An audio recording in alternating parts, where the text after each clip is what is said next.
ಪಶ್ಚಿಮ ಘಟ್ಟಗಳಲ್ಲಿ ಮಳೆರಾಯ ಅಬ್ಬರಿಸಿ ಬೊಬ್ಬಿರಿತಿದ್ದಾನೆ. Goa ಗಡಿಯಲ್ಲಿರೋ castle rock ಬಳಿ ಗುಡ್ಡ ಕುಸಿದು ರೈಲು ಸಂಚಾರ ಬಂದ್ ಆಗಿದೆ. ದೆಹಲಿ, ಮಹಾರಾಷ್ಟ್ರ, ಗುಜರಾತ್, ರಾಜಸ್ಥಾನ ಸೇರಿದಂತೆ ವಿವಿಧ ಕಡೆಗಳಿಂದ ಬರ್ತಿದ್ದ ರೈಲುಗಳ ಸಂಚಾರ ಸ್ಥಗಿತಗೊಂಡಿದೆ. ಹೀಗಾಗಿ ಬೆಳಗಾವಿ ಜಿಲ್ಲೆ ಖಾನಾಪುರ ತಾಲೂಕಿನ ಲೋಂಡಾ ರೈಲು ನಿಲ್ದಾಣದಲ್ಲಿ ರೈಲುಗಳು ನಿಂತಿವೆ. ಮಣ್ಣು ತೆರವುಗೊಳಿಸುವವರೆಗೆ ರೈಲು ಸಿಬ್ಬಂದಿ ಪ್ರಯಾಣಿಕರಿಗೆ ಕುಡಿಯೋ ನೀರು ಮತ್ತು ಉಪಹಾರ ವಿತರಿಸಿದರು.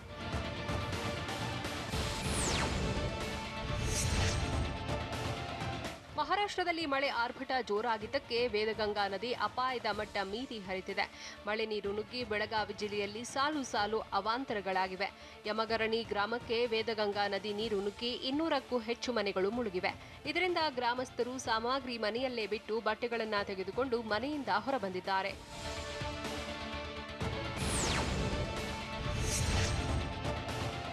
ಉತ್ತರ ಕನ್ನಡ ಜಿಲ್ಲೆಯಲ್ಲೂ ಮಳೆ ಅಬ್ಬರ ಮಿತಿಮೀರಿದೆ. ಅಂಕೋಲಾ ತಾಲೂಕಿನ ಸುಂಕಸಾಳದಲ್ಲಿ ಪ್ರವಾಹ ಹೆಚ್ಚಾಗಿದೆ. ಇದರಿಂದ ಹೋಟೆಲ್ ಟೆರೆಸ್ ಮೇಲಿದ್ದ 8 ಜನರನ್ನ ಹೆಲಿಕಾಪ್ಟರ್ ಮೂಲಕ ರಕ್ಷಣೆ ಮಾಡಲಾಗಿದೆ. ಇನ್ನುಳಿದವರನ್ನ ಬೋಟ್ ಮೂಲಕ ರಕ್ಷಣೆ ಮಾಡಲಾಯಿತು. ಗಣಪತಿ ಮೂಲೆಮನೆ, ಚಂದ್ರಕಾಂತ್ ನಾಗೇಶ್, ನಾಗರಾಜ್, ಸಂಜಯ್ ನಾಯಕ್ ಅನ್ನೋರು ಒಟ್ಟು 25 ಮಂದಿಯನ್ನು ರಕ್ಷಿಸಿದರು.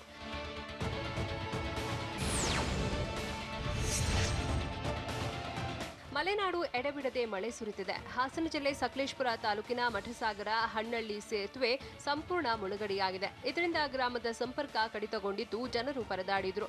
ಪ್ರವಾಹ ಹೆಚ್ಚಾದ್ರೆ ಏನ್ ಮಾಡೋದು ಅಂತ ಸ್ಥಳೀಯರು ದಿಕ್ಕು ತೋಚದೆ ಕಂಗಾಲಾಗಿದ್ದಾರೆ. ಇದರ ಜೊತೆಗೆ ಹಳ್ಳ ಕೊಳ್ಳಗಳು ಅಪಾಯದ ಮಟ್ಟದಲ್ಲಿ ಉಕ್ಕಿ ಹರಿಯುತ್ತಿದ್ದು ಜನರು ಚಿಂತೆಗೀಡಾಗಿದ್ದಾರೆ.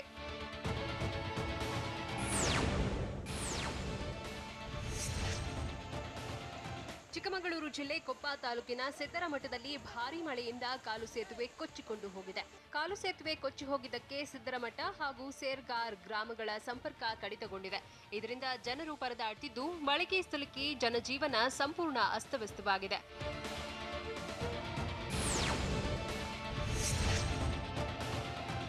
ಪಾಂಡ್ರಿ ನದಿ ಪ್ರವಾಹಕ್ಕೆ ಸಿಲುಕಿ ಪರದಾಡ್ತಿದ್ದ ವ್ಯಕ್ತಿಯನ್ನ ಕೊನೆಗೂ ರಕ್ಷಿಸಲಾಗಿದೆ.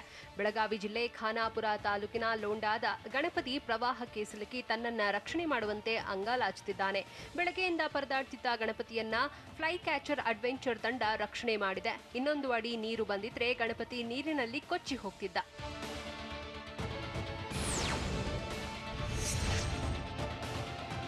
ಬೆಳಗಾವಿ ಜಿಲ್ಲೆಯಲ್ಲಂತೂ ಪ್ರವಾಹದ ಅಬ್ಬರ ಮಿತಿಮೀರಿದೆ. ಚಕ್ಕೋತ್ತರ ನದಿ ಆರ್ಭಟಕ್ಕೆ ನಿಪ್ಪಾಣಿ ತಾಲೂಕಿನ ಕುರುಣಿ ಗ್ರಾಮ ಸಂಪೂರ್ಣ ಜಲಾವೃತವಾಗಿದ್ದು, ಕೂಡಲೇ ವಿಷಯ ತಿಳಿದು ಸ್ಥಳಕ್ಕೆ ಆಗಮಿಸಿದ ಎಸ್ಡಿಆರ್ಎಫ್ ಪೊಲೀಸ್ ಸಿಬ್ಬಂದಿ 50ಕ್ಕೂ ಹೆಚ್ಚು ಜನರನ್ನ ರಕ್ಷಣೆ ಮಾಡಿದ್ರು.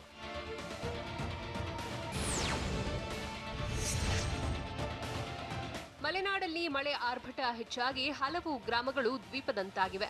ತೀರ್ಥಹಳ್ಳಿ ತಾಲೂಕಿನ ಶಿವರಾಜಪುರ ಹೆದ್ದಾರಿ ಮೇಲೆ ನೀರು ತುಂಬಿ ಹರಿತಿದೆ. ಆದರೆ ವಾಹನ ಸವಾರರು ಮುಳುಗಿರೋ ರಸ್ತೆಯಲ್ಲಿ ವಾಹನಗಳನ್ನು ಓಡಿಸುತ್ತಾ ಹುಚ್ಚು ಸಾಹಸ ಮಾಡ್ತಿದ್ದಾರೆ.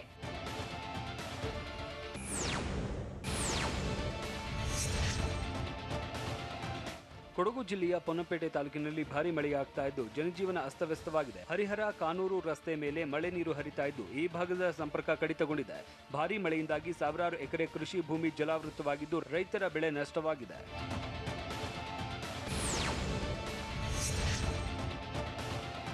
ಕೊಡಗು ಜಿಲ್ಲೆಯ ಮುಕ್ಕೋಡ್ಲು ಬಳಿ ಗುಡ್ಡ ಕುಸಿದು ರಸ್ತೆ ಸಂಪರ್ಕ ಕಡಿತವಾಗಿದೆ. ಗುಡ್ಡ ಕುಸಿದ ಸ್ಥಳಕ್ಕೆ ಶಾಸಕ ಅಪ್ಪಚ್ಚು ರಂಜನ್ ಭೇಟಿ ನೀಡಿ ಪರಿಶೀಲನೆ ನಡೆಸಿದ್ದಾರೆ. ಅಲ್ಲದೆ ಲಕ್ಷ್ಮಣ ತೀರ್ಥ ನದಿ ಉಕ್ಕಿ ಹರಿತಾ ಇರುವ ಹಿನ್ನೆಲೆ ನಿಟ್ಟೂರು ಶ್ರೀಮಂಗಲ ಸಂಪರ್ಕದ ಸೇತುವೆ ಮುಳುಗಡೆಯಾಗಿದೆ. ಇತ್ತ ವಿರಾಜಪೇಟೆ ತಾಲೂಕಿನ ಹಲವೆಡೆ ಸೇತುವೆ ಮುಳುಗಡೆಯಾಗಿದ್ದು ಅರಪಟ್ಟು ಕಡಂಗ ಸಂಪರ್ಕ ಸೇತುವೆನೂ ಮುಳುಗಡೆಯಾಗಿದೆ.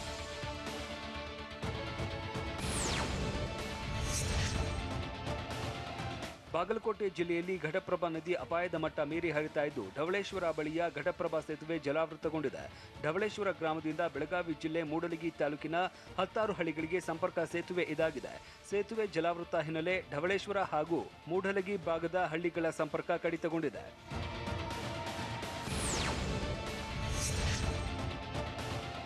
ಮಲಪ್ರಭಾ ಅಚ್ಚುಕಟ್ಟು ಪ್ರದೇಶದಲ್ಲಿ ಭಾರೀ ಮಳೆ ಹಿನ್ನೆಲೆ ನೆವಲೂರು ತೀರ್ಥ ಡ್ಯಾಂನಿಂದ 5,000 ಕ್ಯೂಸೆಕ್ಸ್ ನೀರು ಹರಿಬಿಡಲಾಗುತ್ತೆ ಅಂತ ಗದಗ ಡಿಸಿ ಸುರೇಂದರ್ ಬಾಬು ಮಾಹಿತಿ ನೀಡಿದ್ದಾರೆ.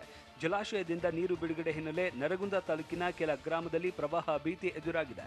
ಹೀಗಾಗಿ ಕಾಳಜಿ ಕೇಂದ್ರಕ್ಕೆ ಶಿಫ್ಟ್ ಆಗುವಂತೆ ಜಿಲ್ಲಾಡಳಿತ ಸೂಚನೆ ನೀಡಿದೆ. ಗ್ರಾಮಕ್ಕೆ ತಹಶೀಲ್ದಾರ್ ಭೇಟಿ ನೀಡಿ ಬೆಳ್ಳೇರಿ ಡಿಪ್ಲೊಮೊ ಕಾಲೇಜಿನಲ್ಲಿ ಇರುವ ಕಾಳಜಿ ಕೇಂದ್ರಕ್ಕೆ ತೆರಳುವಂತೆ ಮನವಿ ಮಾಡಿದ್ದಾರೆ.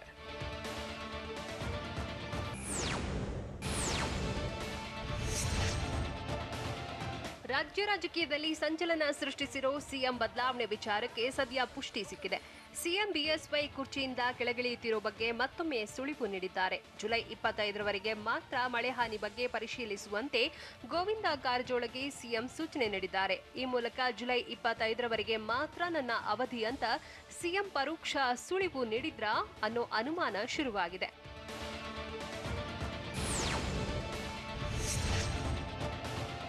ಸಿಎಂ ಬದಲಾವಣೆ ವಿಚಾರ ಜೋರಾಗ್ತಿದ್ದಂತೆಯೇ ಸಂಸದರನ್ನೇ ಸಿಎಂ ಪೋಸ್ಟ್ಗೆ ಪರಿಗಣಿಸುವಂತೆ ಸಿಎಂ ಬಣದಿಂದ ಹೊಸ ಪ್ರಸ್ತಾಪ ಹೊರಬಂದಿದೆ. ಜೋಶಿ ಸೇರಿದಂತೆ ಸಂಸದರನ್ನ ಸಿಎಂ ಮಾಡಿದ್ರೆ ರಾಜಕೀಯ ಲಾಭವಾಗುತ್ತೆ. ಶಾಸಕರಲ್ಲದವರನ್ನ ಸಿಎಂ ಮಾಡಿದ್ರೆ ತಮ್ಮ ಬೆಂಬಲಿಗರಿಗೂ ಸಹಾಯವಾಗುತ್ತೆ. ಮುಂಬರುವ ಚುನಾವಣೆಯಲ್ಲೂ ಶಕ್ತಿ ಪ್ರದರ್ಶನಕ್ಕೆ ಅನುಕೂಲವಾಗುತ್ತೆ ಅಂದಿದ್ದಾರೆ. ಆದರೆ ಈ ಬಗ್ಗೆ ಸಿಎಂ ಅಷ್ಟಾಗಿ ಆಸಕ್ತಿ ತೋರಿಲ್ಲ.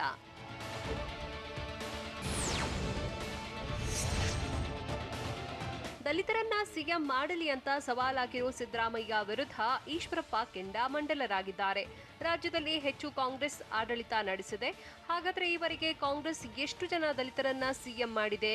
ಯೋಗ್ಯತೆ ಇಲ್ಲದ ಸಿದ್ದರಾಮಯ್ಯ ಬಿಜೆಪಿಗೆ ಸವಾಲ್ ಹಾಕುವ ಅವಶ್ಯಕತೆ ಇಲ್ಲ ಅಂತ ಕಿಡಿಕಾರಿದ್ರು.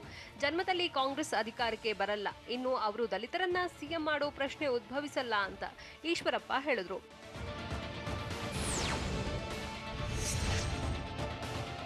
ಸಿಎಂ ಸ್ಥಾನಕ್ಕೆ ರಾಜೀನಾಮೆ ನೀಡೋ ವಿಚಾರದಲ್ಲಿ ಹೈಕಮಾಂಡ್ ನಿರ್ಧಾರಕ್ಕೆ ಬದ್ಧ ಅಂತ ಸಿಎಂ ಬಿಎಸ್ವೈ ಹೇಳಿದ್ದಾರೆ. ಜುಲೈ 25ರಂದು ಸಿಎಂಗೆ ಆದೇಶ ಬರುತ್ತೆ. ಜುಲೈ 26ರಂದು ಎಲ್ಲವೂ ಗೊತ್ತಾಗಲಿದೆ ಅಂತ ಮೈಸೂರಲ್ಲಿ ಶ್ರೀನಿವಾಸ್ ಪ್ರಸಾದ್ ಹೇಳಿದ್ದಾರೆ. 75 ವರ್ಷ ದಾಟಿದವರಿಗೆ ನಿವೃತ್ತಿ ನೀಡುವುದು ಬಿಜೆಪಿ ವಾಡಿಕೆಯಾಗಿದೆ. ಹೀಗಾಗಿ ಅಡ್ವಾಣಿ, ಜೋಶಿ ಅವರಿಗೆ ವಿಶ್ರಾಂತಿ ಕೊಡಲಾಗಿದೆ. ನೂತನ ಸಿಎಂ ರನ್ನ ಹೈಕಮಾಂಡ್ ತೀರ್ಮಾನ ಮಾಡುತ್ತೆ ಅಂದ್ರು.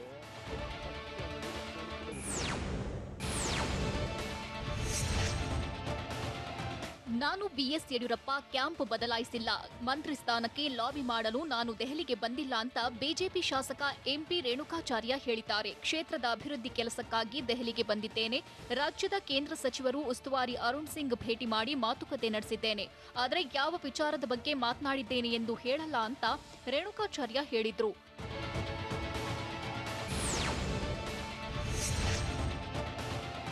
ವರಿಷ್ಠರ ನಿರ್ಧಾರಕ್ಕೆ ಬದ್ಧ ಎಂದು ಸಿಎಂ ಬಿಎಸ್ವೈ ಹೇಳಿದ್ದಾರೆ. ಹೀಗಾಗಿ ಮುಂದಿನ ಸಿಎಂ ಯಾರಾಗ್ತಾರೆ ಅನ್ನೋದನ್ನ ವರಿಷ್ಠರು ನಿರ್ಧಾರ ಮಾಡ್ತಾರೆ ಅಂತ ದಾವಣಗೆರೆಯಲ್ಲಿ ಗ್ರಾಮೀಣಾಭಿವೃದ್ಧಿ ಸಚಿವ ಈಶ್ವರಪ್ಪ ಹೇಳಿದ್ದಾರೆ. ನೀವು ಸಿಎಂ ರೇಸ್ನಲ್ಲಿ ಇದ್ದೀರಾ ಎಂಬ ಪ್ರಶ್ನೆಗೆ ಉತ್ತರಿಸಿದ ಈಶ್ವರಪ್ಪ, ಇದಕ್ಕೆ ವರಿಷ್ಠರ ಕಡೆಯಿಂದ ಉತ್ತರ ಬರುತ್ತೆ ಅಂದ್ರು.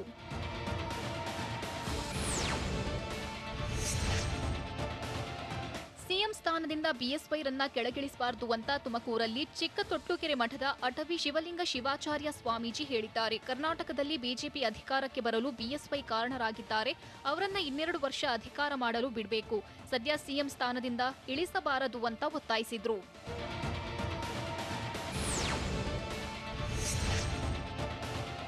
ಮುಖ್ಯಮಂತ್ರಿ ಕುರ್ಚಿಗಾಗಿ ಶಾಸಕ ಅರವಿಂದ್ ಬೆಲ್ಲದ್ ಕಸರತ್ತು ಮುಂದುವರೆಸಿದ್ದಾರೆ. ದೆಹಲಿಯಲ್ಲೇ ಬೀಡು ಬಿಟ್ಟಿರುವ ಅರವಿಂದ್ ಬೆಲ್ಲದ್ ಬಿಜೆಪಿ ವರಿಷ್ಠರನ್ನ ಭೇಟಿಯಾಗಲು ಯತ್ನಿಸುತ್ತಿದ್ದಾರೆ. ಈ ಮಧ್ಯೆ ಕೇಂದ್ರ ಸಚಿವ ಬಿಜೆಪಿ ನಾಯಕ ಭೂಪೇಂದ್ರ ಯಾದವ್ರನ್ನ ಅರವಿಂದ್ ಬೆಲ್ಲದ್ ಭೇಟಿಯಾಗಿ ಚರ್ಚಿಸಿದ್ದಾರೆ.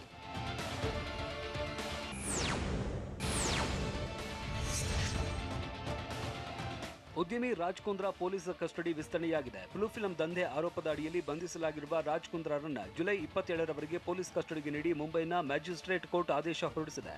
ಆಪ್ಗಳ ಮೂಲಕ ಬ್ಲೂ ಫಿಲ್ಮ್ ದಂಧೆ ನಡೆಸ್ತಾ ಇರುವ ಬಗ್ಗೆ ಸೂಕ್ತ ದಾಖಲೆ ಸಿಕ್ಕಿದ್ದಕ್ಕೆ ಮುಂಬೈ ಕ್ರೈಂ ಬ್ರಾಂಚ್ ಪೊಲೀಸರು ರಾಜ್ ಕುಂದ್ರಾರನ್ನ ಬಂಧಿಸಿದ್ರು. ಬ್ಲೂ ಫಿಲ್ಮ್ ದಂಧೆ ಕೇಸ್ನಲ್ಲಿ ರಾಜ್ ಕುಂದ್ರಾ ಅರೆಸ್ಟ್ ಆಗಿದ್ದಕ್ಕೆ ಇದೀಗ ಮುಂಬೈ ಪೊಲೀಸರು ಶಿಲ್ಪಾ ಶೆಟ್ಟಿಯನ್ನು ವಿಚಾರಣೆ ನಡೆಸುವ ಸಾಧ್ಯತೆ ಇದೆ. ಬ್ಲೂ ಫಿಲ್ಮ್ ದಂಧೆ ಆರೋಪ ಬಂದಿದ್ದಕ್ಕೆ ಮುಂಬೈನ ಜುಹು ನಿವಾಸಕ್ಕೆ ಆಗಮಿಸಿದ ಪೊಲೀಸರು ರಾಜ್ ಕುಂದ್ರಾರನ್ನ ಅರೆಸ್ಟ್ ಮಾಡಿದ್ರು.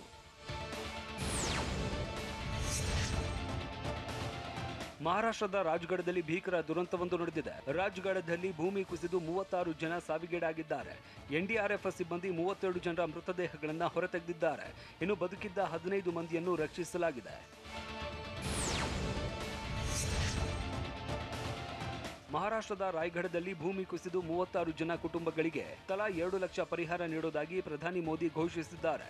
ಗಾಯಾಳುಗಳಿಗೆ ತಲಾ 50,000 ರೂಪಾಯಿ ಪರಿಹಾರ ನೀಡುವುದಾಗಿ ಮೋದಿ ತಿಳಿಸಿದ್ದಾರೆ.